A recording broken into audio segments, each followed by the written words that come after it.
So yan, katatapos lang natin na gawin tong ating setup na CCTV. Ayan, tapos C500. So kinonvert natin siya.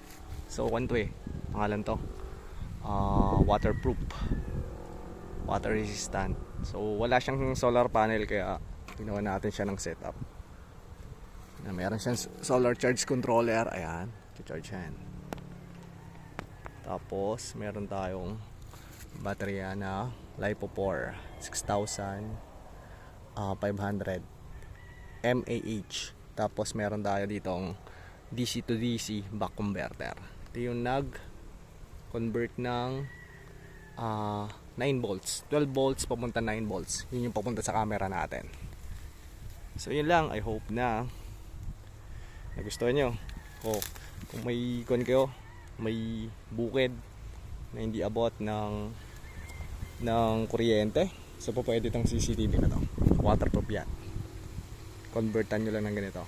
Maganda yan. 24/7 yung pag-capture ng ating camera.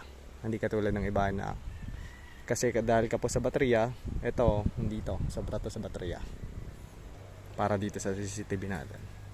Yun lang. Thank you and God bless.